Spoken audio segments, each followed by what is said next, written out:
On nous accuse de revenir sous la loi. Vous êtes déchus de la grâce, vous qui revenez sous la loi. Ben, ils lisent mal parce que Paul n'a pas dit ça. Il a dit vous êtes déchus de la grâce, vous qui cherchez la justification dans les œuvres de la loi. C'est pas pareil qu'observer la loi. C'est comme si Paul disait vous êtes déchus de la grâce, vous qui cherchez la justification dans les bonnes œuvres. Puisque Paul dit ce n'est point par les œuvres que vous êtes sauvés, par le moyen de la foi. C'est pareil, il dit la même chose. Alors, ça voudrait dire, s'il dit vous êtes déchus de la grâce, vous qui cherchez la justification par les œuvres, ça veut dire qu'il ne faut plus faire d'œuvres. Quand on est sauvé, on vit comme le diable. C'est ça que ça veut dire. Hein, vous faites ce que vous voulez, vous êtes sauvés par grâce. C'est pas la grâce, ça. Ça, c'est le péché, ça, c'est la dissolution. Il y en a qui font ça, qui changent la grâce de Dieu en dissolution.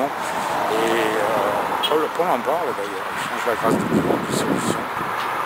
Alors faites attention avec le mot grâce, parce que grâce c'est une faveur gratuite.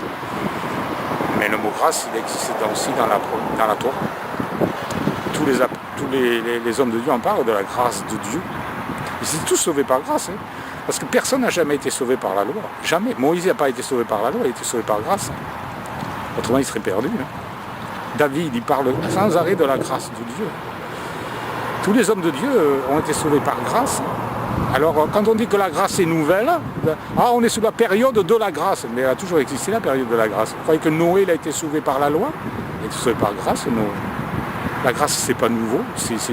Ça date du moment où l'homme a péché. L'homme a été sauvé par grâce, toujours, par le sacrifice de Yeshua qui allait venir.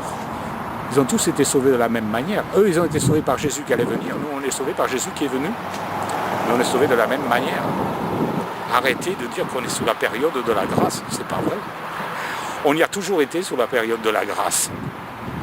Et les commandements de Dieu n'ont pas changé. Hein. C'est toujours tu aimeras ton prochain comme toi-même, c'était dans la loi. C'est toujours tu honoreras ton père et ta mère, c'est toujours dans la loi, c'est aussi sous la grâce. Et puis les 10 commandements, les apôtres les rappellent. Alors je répète toujours la même chose parce que bon. Et le Shabbat, qu'on me montre où est-ce qu'il a été aboli, le Shabbat, moi je ne vois pas ça dans la Bible. Hein.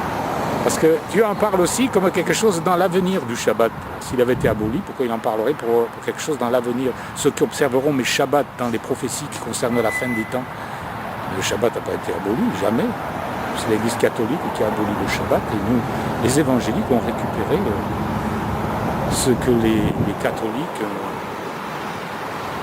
ont fait. Et oui, les églises évangéliques sont issues de l'Église catholique. Alors, il y a les papes, ils veulent choquer les gens, faire des ennemis.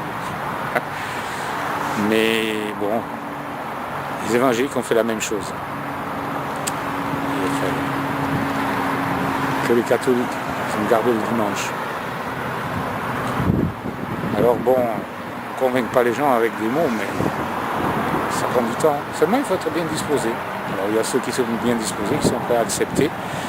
Il y a ceux qui sont mal disposés, qui refusent d'accepter. Voilà. Moi, je voudrais vous dire quand même que je vous aime à tous. C'est vrai, j'aime même mes ennemis, même s'ils ne m'aiment pas.